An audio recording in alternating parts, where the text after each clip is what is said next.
les états de l'eau. Nous avons fait les dessins des 3 états différents de l'eau. L'eau peut être liquide ou bien sous forme de glace ou de vapeur.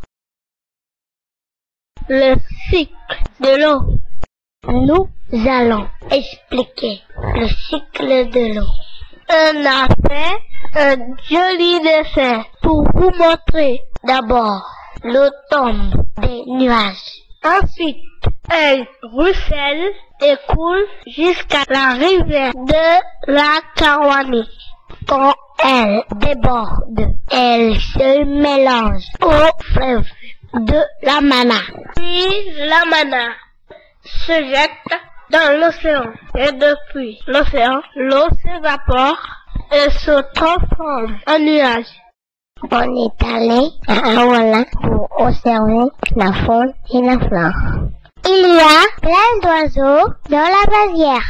Des ibis rouges, des picasso minuscules, des aigrettes et plein d'autres oiseaux. On a même vu des crabes. On n'a pas eu la chance de voir une tortue. Et pourtant, c'est à Awala qu'elles y répondent. Il y a beaucoup de plantes et d'arbres aussi, comme sur cette affiche que nous avons fait.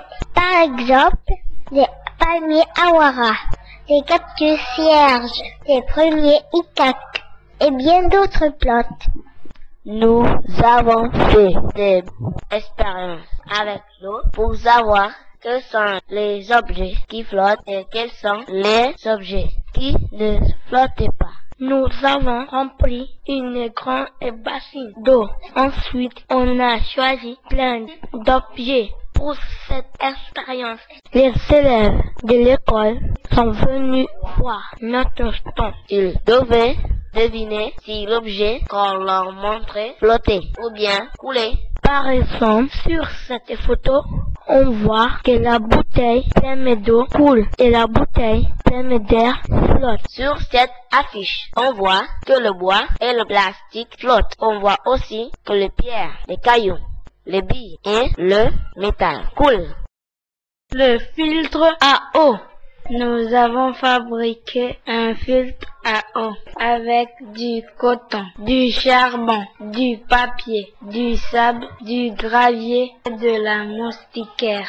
2 bouteilles en plastique. On a découpé les 2 bouteilles en 2, puis fait des trous au fond d'une bouteille. On a coincé la bouteille trouée au milieu de l'autre.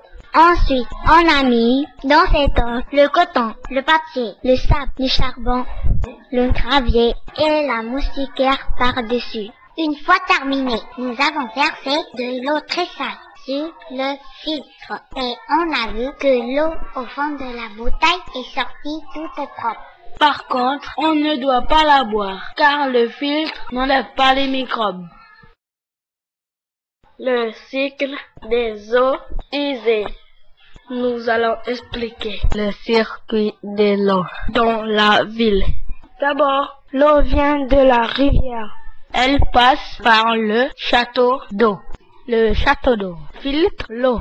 L'eau devient potable et arrive dans nos maisons par les tuyaux. On peut s'en servir pour se laver, pour faire la vaisselle et plein d'autres choses. Après, toutes les eaux usées partent par d'autres tuyaux dans la station d'épuration. La station va renettoyer toute cette eau avant de la jeter dans la mer. Les vases communicants.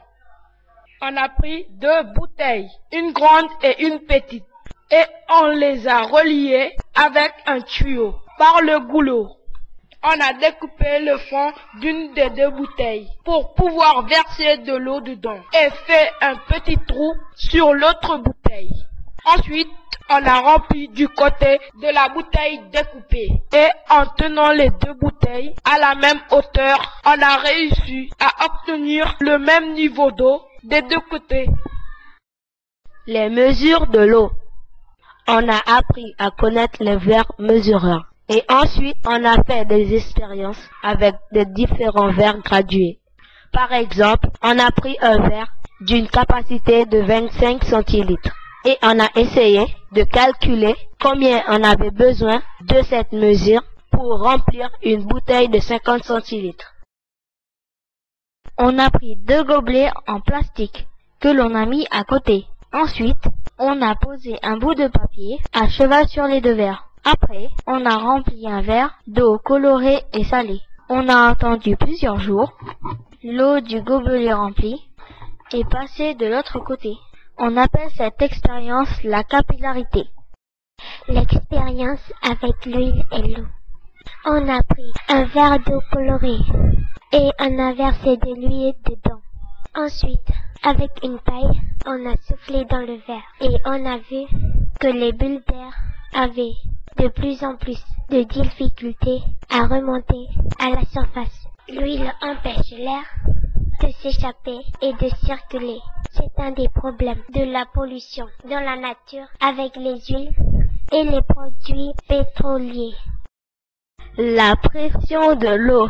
On a fait 3 petits trous sur une bouteille, un en haut, un au milieu et un en bas. Ensuite, on a rempli cette bouteille d'eau et on a remarqué que la pression est plus basse en haut, en bas.